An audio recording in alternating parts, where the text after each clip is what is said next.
Suscríbase a Delfino Más en delfino.cr y disfrute de todas las entregas de Curul en Llamas y de mucho más contenido en audio. Delfino.cr.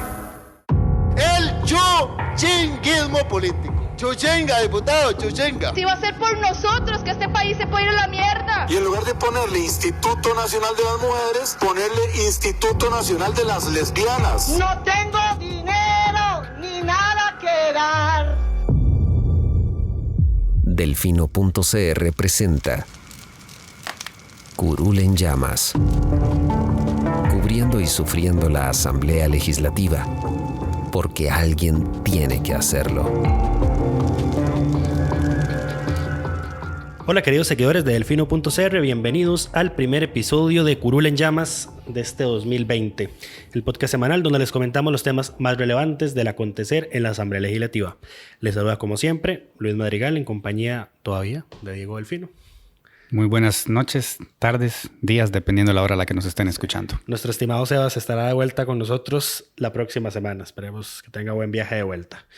Y así que empecemos con los temas de esta semana, que estuvo cargada. Primera semana de trabajo en la Asamblea Legislativa. Formidable. Entremos en materia. Ley de huelgas. Se aprobó en primer y segundo debate. Tenemos una buena polémica con el diputado Daniel Olate de Liberación Nacional. 2 nombramientos de magistradas de la Corte Suprema de Justicia y un nuevo escándalo con documentación de la Procuraduría de la Ética y el cementazo. Así que empecemos con el primer tema. Ley de huelgas. Muy bien. Entremos en materia. Ok, esta semana, primera semana de trabajo, ya nuestros diputados dejaron aprobado en primer y segundo debate, listo solo para la firma de don Carlos, la ley que regulará las huelgas, que una reforma histórica aplaudida por los empresarios, criticada por los sindicatos, y que a grandes rasgos pues viene a ser algunos cambios puntuales. El más relevante de ellos creo que podemos considerar que es el asunto del pago de las huelgas, ¿verdad? Que ya la huelga no va a ser... Ya no se van a pagar salarios a los huelguistas a menos que se reúnan una serie de condiciones, que sea una huelga por culpa del patrono. Y no solo por culpa del patrono, sino que, por ejemplo, tiene que haber un incumplimiento generalizado de los contratos o que el patrono esté desacatando una orden judicial que le haya dado un tribunal de trabajo, por ejemplo. Tiene que determinarse que es culpa del patrono y tienen que llenarse una serie de requisitos particulares que se enlistaron en la ley. Es decir, es relativamente complicado que logren. Sí, vamos a ver, estamos volviendo a lo que había antes de un fallo de la Sala Constitucional de 2011 que ha sido ampliamente criticado porque a raíz de una acción de inconstitucionalidad la Sala de ese entonces pues había dicho que hasta que no hubiese una sentencia en firme que declarara ilegal la huelga, no se podían rebajar los salarios de los huelguistas de manera retroactiva. Y entonces esto quería decir que hasta que la sentencia estuviese confirmada por el Tribunal de Apelaciones, y si los trabajadores mantenían la huelga, esa era a partir de ese momento que se le podía rebajar el salario. Y que al final yo creo que ningún patrono pudo recuperar ese dinero. Vimos los estragos que causó eso con la huelga del plan fiscal en el 2018. Y bueno, un año y 2 meses de aprobada la ley. Se salió con la suya don Carlos Ricardo. Básicamente en este caso en particular, en el pago de salarios durante la huelga, lo que se está estableciendo ahora es certeza jurídica. Que se sepa cuándo y cómo. Otro de los cambios relevantes que podemos mencionar es, ahora los sindicatos tienen que entregar un aviso de huelga en el sector público, o para que el gobierno tenga cierto margen de actuación para evitar el movimiento y sentarse a negociar. Una dirección electrónica donde se puedan notificar para que no los anden persiguiendo. Es súper importante, ya no vamos a ver a notificadores del Poder Judicial todo el día persiguiendo a un solo dirigente, porque recordemos que con la huelga del plan fiscal habían varios que se habían escondido de los notificadores, por eso tardaron tanto en resolver. ¿Y qué más también podemos mencionar? Las modificaciones en el proceso judicial para la declaratoria. Plazos de 24 a 72 horas en los procesos. Entonces, don Carlos Ricardo había publicado una imagen que decía que entonces se iba a haber sentencia en un plazo de 5 semanas. A mí me parece que como que fue muy generoso se excedió mucho con ese cálculo. Porque visto los plazos que quedaron en la ley, las declaratorias deberían salir en un máximo, creo, de 2 semanas a lo mucho. Santo cielo. Sí. Va a ser una diferencia significativa versus meses de nada. Sí, yo estoy seguro, muy seguro que todavía hay procesos de calificación de huelga del plan fiscal que todavía no se han resuelto definitivamente. Pero bueno. A la ley esta solo le falta la firma de don Carlos Alvarado. La aprobaron en segundo debate 35 diputados, la votaron en contra 13 y se aprobó con menos de 38 porque recordemos, el lunes, el primer día que sesionaron los diputados, se eliminaron del texto del proyecto los artículos que habían sido declarados inconstitucionales por la sala. ¿Cuáles eran? El que prohibía la huelga en el Poder Judicial, en los servicios del Poder Judicial, que ya Pedro Muñoz anunció que presentó un proyecto de ley para reinstaurarle la ley y que se apruebe con 38 votos. Y lo otro era disolver sindicatos y sus dirigentes eran condenados penalmente por una serie de delitos. Que si bien es cierto, la sala había dicho que por determinados delitos sí se podía eventualmente disolver el sindicato, don Carlos Ricardo Benavides y los demás legisladores de la Comisión de Constitucionalidad dijeron mejor lo quitamos de una vez y tramitamos esto proyecto aparte. En la discusión en segundo debate hubo una serie de discursos bastante relevantes. Hicimos un resumen que publicamos a modo de video en nuestra página de Facebook, así que los invitamos a que lo vayan a ver. Destacó el discurso de doña Ivonne Acuña, así como ustedes lo oyen, a quien hemos reiteradamente criticado en este espacio, pero la señora se votó el jueves explicando por qué ella era la única del bloque fabricista que estaba aprobando la ley. Y comentó que cuando sus partidarios le escribieron en Facebook quejándose de que ella lo había aprobado en primer debate, pues que ella les dijo, bueno, pásenme sus dudas técnicas y legales porque puede ser que se me haya escapado algo. Y yo las estudio y si es cierto, pues entonces lo votaré en contra. Pero dice doña Ivonne que nadie le respondió. Clásico. Entonces, y lo dijo muy claro ella y luego lo reconoció el sindicato, si no mal recuerdo fue APSE, que este proyecto no está eliminando el derecho a huelga. Lo que está haciendo es regularlo y ciertamente limitándolo en una serie de servicios. Entonces, sí va a haber huelga prohibida en 9 servicios. Se determinaron finalmente cuáles son los servicios esenciales, también buscando certeza jurídica. La sala los avaló en todos, menos el Poder Judicial que se eliminó. Entonces, ya no deberíamos tener huelgas en los servicios de salud que afectan a la gente que espera por años sus citas médicas. Se reitera nuevamente, por ejemplo, que la policía no tiene derecho a ir a huelga. En el sector de educación, la huelga no va a poder extenderse tiene que ser de menos de un mes, por ejemplo. Y ya a partir de ese plazo, si no hay ningún acuerdo, pues tienen que sentarse e ir a un proceso judicial a solucionar sus diferencias. Y también se definieron una lista que no son servicios esenciales, donde no puede haber huelga del todo. Pero son especiales. Pero son trascendentales, esa es la palabra.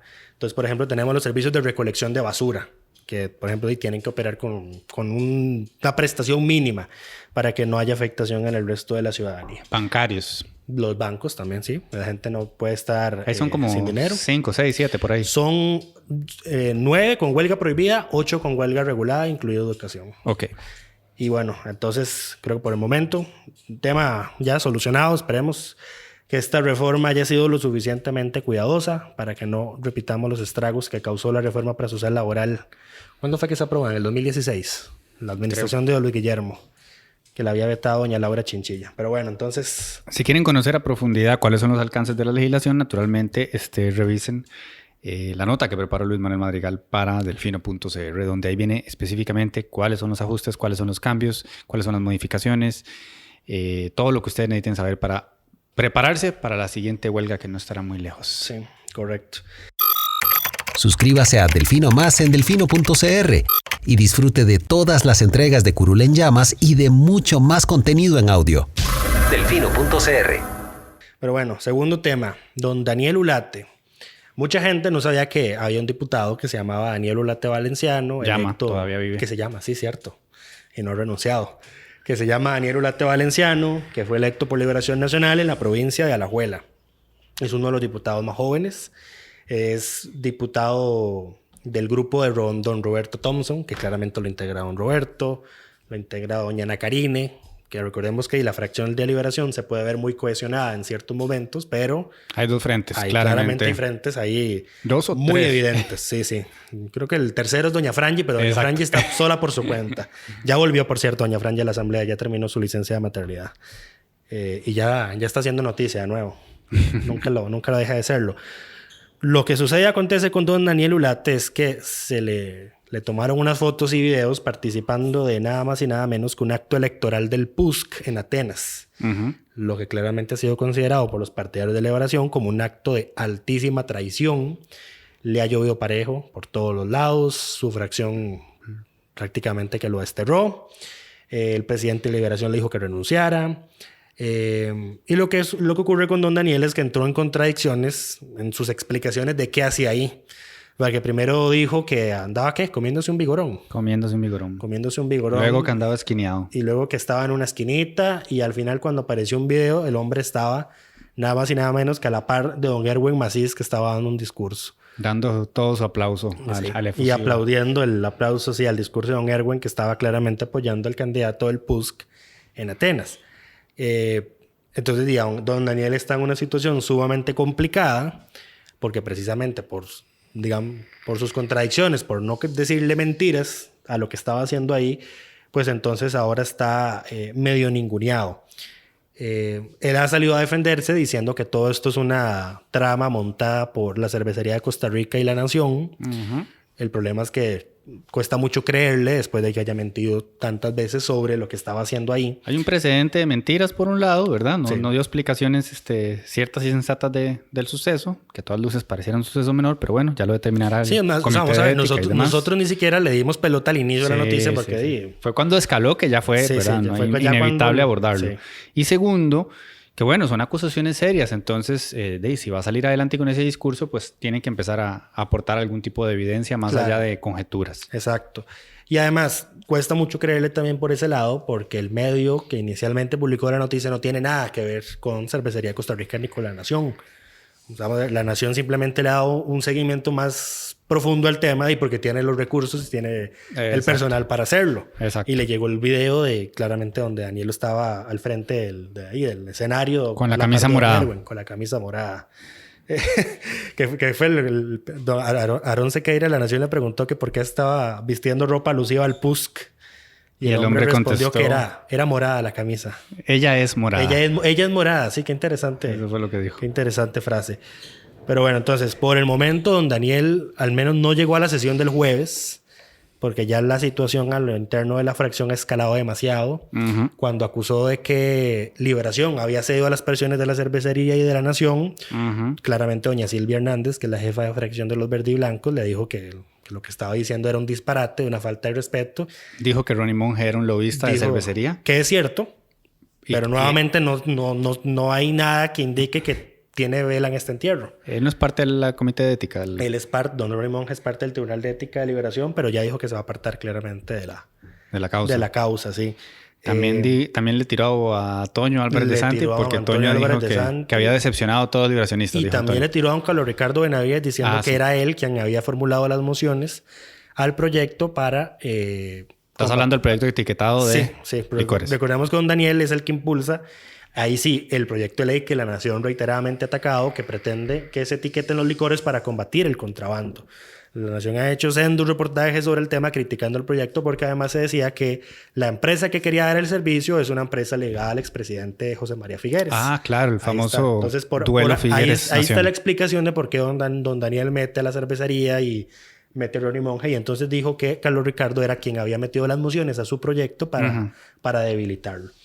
Y hasta ahí. Don Daniel no llegó el jueves porque ya la cosa ya estaba pintando bastante fea. Tampoco llegó, por ejemplo, Paola Valladares, que había votado en contra del proyecto de huelgas. Esos dos que habían votado en contra, porque don Daniel, que votó a favor... Inicialmente, en el primer debate, la primera vez, antes de la consulta a la sala, luego, ya cuando estallaba el escándalo, lo votó en contra y dijo, es que el proyecto tiene ahí unas cositas raras que ninguno de los diputados que cambió el voto supo explicar qué era lo raro del proyecto. Porque si mandaron a consultar el proyecto a la sala y la sala se dedicó a explicar cómo debe entenderse cada artículo del proyecto, pues no tiene sustento que digan que es que hay algo extraño, algo que no se entiende. Tiene más sustento pensar que quería desquitarse de Carlos Ricardo. Exactamente. Y llevárselo en banda, pero bueno. Y hablando de don Carlos Ricardo, le llovió también el jueves de parte de don Roberto Thompson. Ahí vamos nuevamente las divisiones que este tema ha causado en Liberación Nacional. Porque resulta y acontece, y aquí es donde entramos al tercer tema, que el lunes llegó a la Asamblea Legislativa un oficio de la Procuraduría General de la República que le avisaba a los diputados lo que la Procuraduría iba a hacer con el informe que se aprobó cuando la Asamblea creó una comisión investigadora, cuando se perdió la resolución que desestimaba las acusaciones contra el expresidente Luis Guillermo Solís. por el caso del cementazo. Entonces, ahí está el primer antecedente. Recordemos que esa resolución llegó cuando presidía Gonzalo Ramírez en el periodo pasado. Se perdió una gaveta, se perdió. Se desapareció una página. Dijeron que era culpa de una fotocopiadora que terminó siendo donada quién sabe a dónde. Y la resolución nunca apareció. Cuando doña Carolina Hidalgo, la primera presidenta de este periodo, le pidió a la Procuraduría que le reenviara la resolución, ya el plazo para que los diputados apelaran la desestimatoria a favor de don Luis Guillermo había vencido.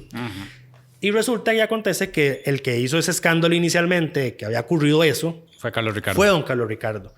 Y el karma es una P, dice un dicho famoso en inglés.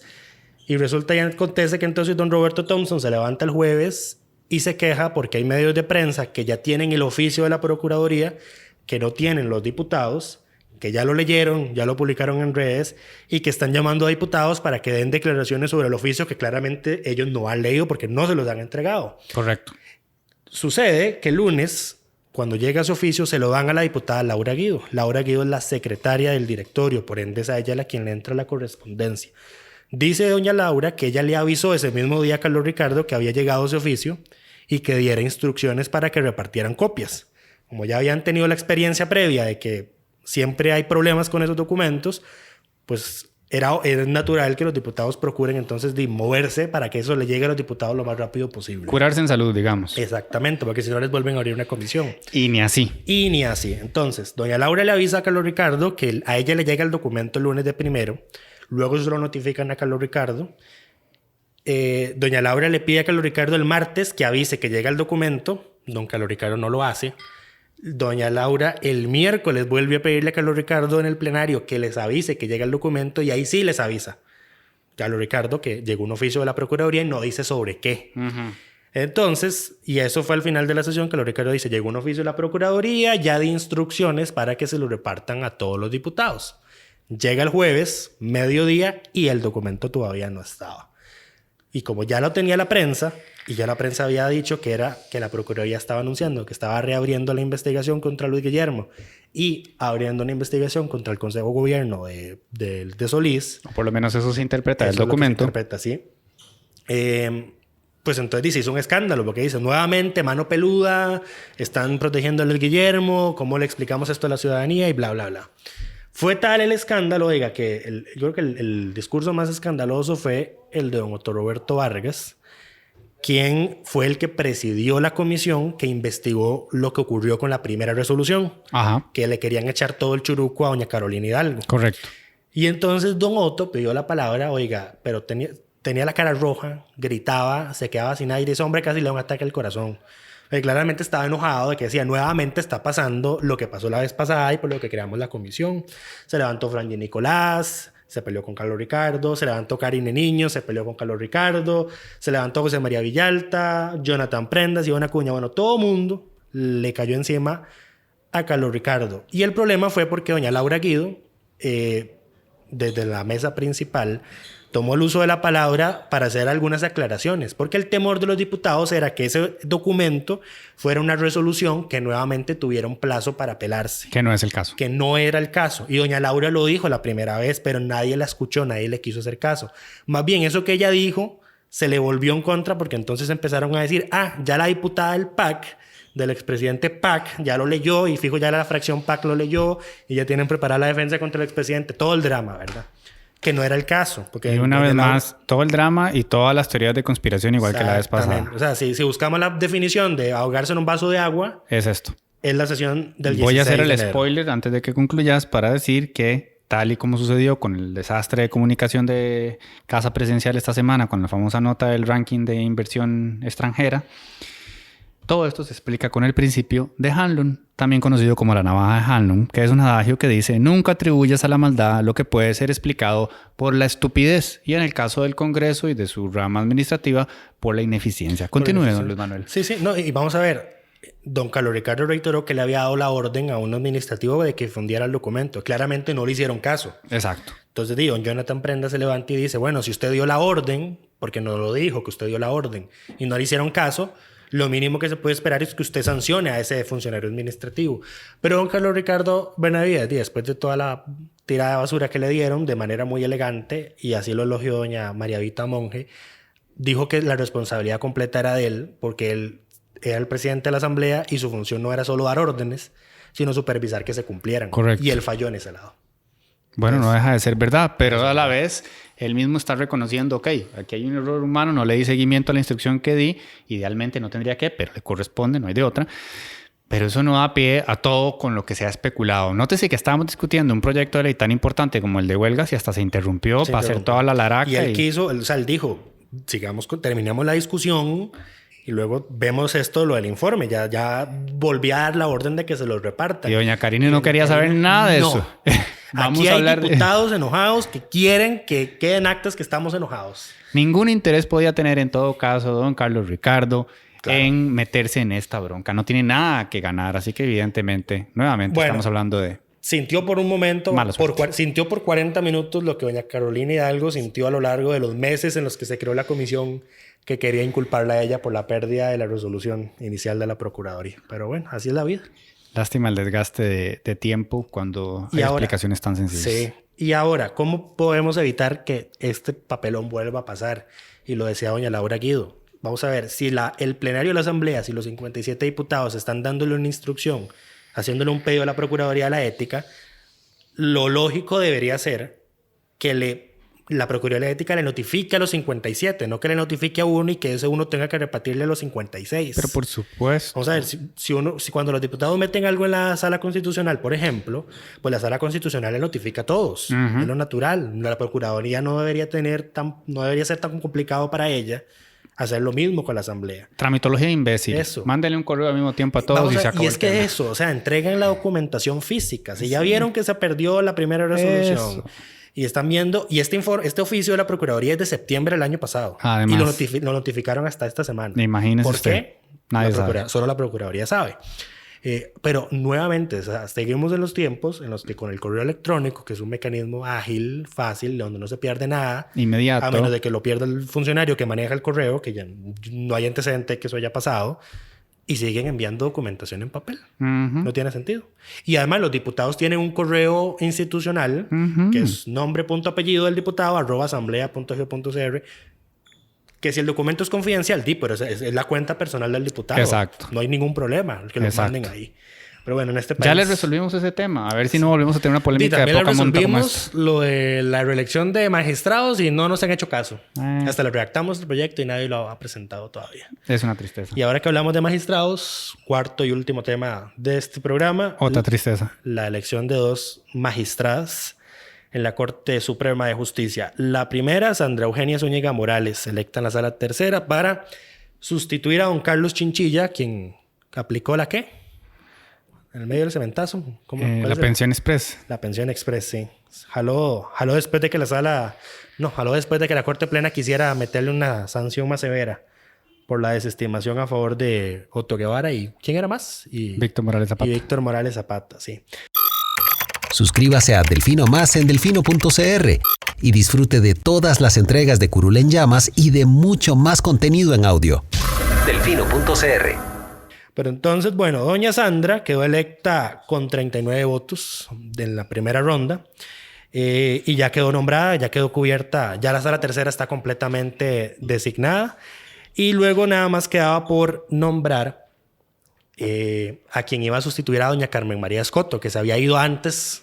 Correcto. Previamente del escándalo del cementazo. Al menos ella sabía algo. Lo sentía. A veces uno hace cosas y luego se pregunta, ¿por qué habrá hecho esto esta persona? Como por ejemplo nosotros con lo del ranking correcto, de inversiones, que nosotros, algo aquí no pinta bien, mejor no lo tocamos, dicho y hecho. Por algo uno desarrolla esos instintos. A doña Carmen María Escoto lo va a sustituir Damaris Vargas Vázquez, y aquí es donde está la situación interesante que hay que tratar con mucho cuidado para no entrar en los terrenos del machismo, que no todos los medios de comunicación han podido tratar con ese cuidado. Ustedes recordarán que doña Damaris había tenido una relación sentimental con el diputado Rodolfo Peña del PUSC. Don Rodolfo, coincidentalmente, es integrante de la Comisión de Nombramientos que revisa los atestados de las personas que concursan para magistrados, incluida doña Damaris. Doña Amaris, muy proba, sí le hizo saber a los diputados en la documentación que presentó que ya había tenido un nexo con don Rodolfo. Cuando la prensa le preguntó a don Rodolfo si eso era cierto, él mintió al respecto. Varias veces y a varios medios. Y mintió, incluido nosotros, mintió al respecto. Cuando quedó en evidencia que él había mentido, don Rodolfo se apartó del proceso, pero ya para ese momento ya él había evaluado a los candidatos que estaban concursando para ese puesto de Carlos Chinchilla, incluida doña Damaris. No de Carlos Chinchilla, de Escoto. Cierto, sí. De Escoto, correcto. Sala primera. Correcto, sí. Ya él había participado de ese proceso de evaluación. Y en ese proceso de evaluación, doña Damaris había quedado de la tercera mejor calificada, que de todas maneras ninguno había alcanzado la nota mínima para pasar había sido un desastre. al siguiente proceso. Entonces, ella tuvo un 63,4 de nota inicial cuando le evaluó don Rodolfo y el resto de diputados. Correcto. Como ninguno pasó el 75 y dice, bueno, no vamos a volver a pedirle a abrir un nuevo concurso, mejor revisamos a ver si se nos pudo, a ver si evaluamos muy fuerte, si se nos pasó algo. ¿Se imaginan qué lindo que todo funcionara así en la vida? Bueno, ninguno pasó el curso, entonces no lo demos de nuevo, nada más pasémoslos a todos con una gran curva. Exactamente, sí. Entonces, hicieron una revisión de notas y a un puesto de magistratura, nada menos. Le subieron ¿verdad? la calificación a todos. Ya don Rodolfo no estaba ahí. Y cuando... Clasificaron 6. Clasificaron 6. Ella en el último lugar, ella con la pasó nota de mínima. la tercera al último puesto, al sexto. Con un 70. Con un 75, que era la nota 75, mínima. correcto. Para poder tener el derecho de que los diputados le hicieran la entrevista. Y entonces, era la sexta menos... Era la menos calificada de los 6. Ajá. Porque hubo candidatos que tuvieron, por ejemplo, un 81 de nota. Claramente, entonces sus atestados eran mejores.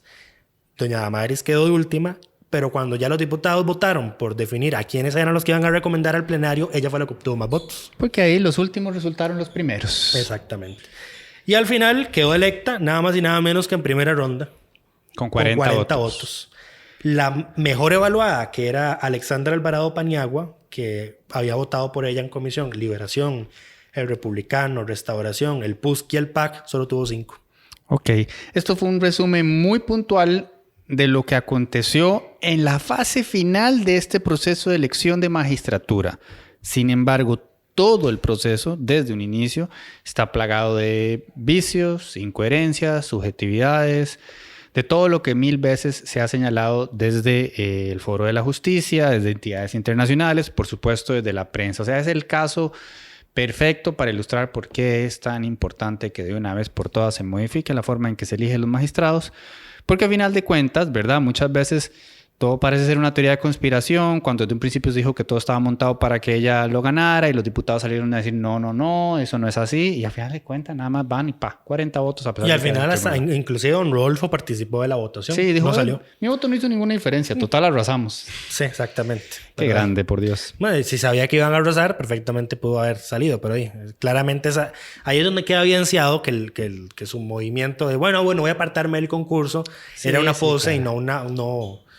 Y vamos a ver, no una acción verdadera, porque sabía que había metido la pata, que había faltado la probidad, por lo menos. Bueno, para calmar el incendio en ese momento y después, obviamente, salirse con la suya. Y lo que ocurrió después es que, como algunos medios de comunicación lo que titularon es exnovia de diputado encabeza candidatos a sala primera, y pues ese tipo de titulares son absolutamente impresentables. Sí, porque vamos a ver, ella tiene atestados. Y los tiene. Los tiene. El problema es que tiene a un exnovio que es tonto, sentado en una curul, que no tuvo la inteligencia de reconocer que había tenido una relación con ella y decir, bueno, voy a apartarme. Al final fue él el que Luis Manuel, sí, la decencia de que tan pronto se entera de que una persona con la que tuvo una relación afectiva de más de 10 años... Y además, ¿por qué uno va a mentir de que uno tuvo una relación con alguien? Además, ¿cómo va a negar en este algo país que tan es, pequeño? Exactamente. Todo Guanacaste tenía largamente documentada esa relación, no tenía ningún ella sentido. misma, o sea, como ella había ocupado distintos puestos en el Poder Judicial, había sido jueza, si no mal recuerdo. Correcto. Ella se había apartado de casos judiciales donde figuraba don Rodolfo o la familia don Rodolfo. Entonces, por ese lado, entonces, la descalificación no es hacia ella, sino hacia el diputado y claramente hacia el proceso, porque castigaron a gente que era mejor calificada. O sea, ella tiene los atestados, sí, pero había gente que tenía todavía más y mejores atestados para ocupar ese puesto. Eso incluye el caso que solo a mí me importa, porque yo soy obsesivo con este tema de el juez que tenía nota perfecta y que por no agregar el documento que decía que no tenía afiliación partidaria, requisito absolutamente absurdo porque un juez de la República no puede tener por default afiliación partidaria, lo dejaron por fuera. Cuando claramente, don Luis Manuel, los atestados de este señor era Ulate. ¿Cuál era el apellido? No recuerdo el apellido, pero sí. Te voy a decir por qué yo entiendo el que la comisión lo haya descalificado. Ya había presentado ese papel en otro proceso, Luis Manuel. Sí, pero recordemos que en este país la burocracia es bruta. ¿Y vos perfecto con eso? No, claramente no. Pero vamos a ver, el que un juez... Laxos para dar una curva de 20 puntos, pero no para una tramitología imbécil. El que un juez tenga prohibido tener afiliación partidaria no necesariamente va a implicar que de verdad no la tenga. Porque veamos que retomemos un momento el caso de Ulate. Si don Daniel Ulate decidiera renunciar, la que le sigue en la lista es la ex vicealcaldesa de Grecia, a quien el Tribunal Supremo de Elecciones la destituyó porque tenía afiliación partidaria cuando ella ocupaba un puesto que tenía prohibido tener afiliación partidaria, que es el de auditoría. Entonces, está por ley que tiene esa prohibición, pero ella igual la tuvo. Y por eso es que se le castigó. Entonces, yo por ese lado entiendo que a él lo hubiesen dejado por fuera. Porque si lo otro habría tenido que ser consultarle al Tribunal Supremo de Elecciones si él tenía afiliación partidaria.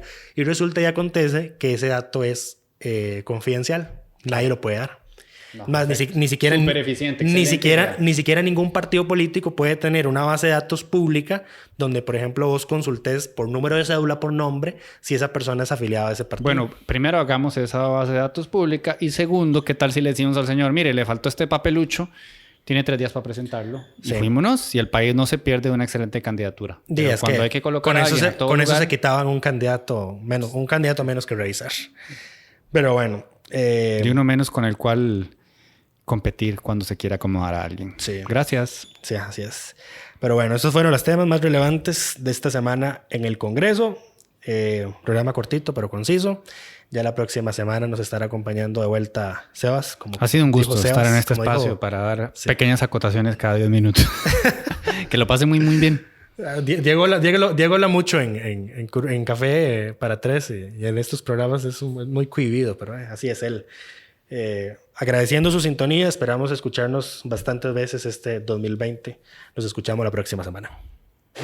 No podemos irnos porque todavía no hemos designado al diputado de la semana. Carlos Ricardo Benavides, Luis Manuel, fin de la historia. ¿Por qué? Porque el hombre, bueno, también Villalta, los dos por la misma razón. Porque ante un problema no solo ponen una denuncia, sino que presentan una respuesta. Villalta hizo la denuncia de los 19 alcaldes, bueno, las 19 municipalidades que solicitaron aumentos ilegales para sus respectivos alcaldes y al día siguiente de hacer la denuncia presentó un proyecto de ley para tapar ese hueco. Lo mismo don Carlos Ricardo perdió la cabeza, se volvió loco con todo lo que estaba pasando con la huelga y dijo yo voy a hacer algo al respecto y lo hizo y ahora es ley de la República a la espera de la firma del señor presidente. Bueno, por actualidad se lo damos a José María Villalta.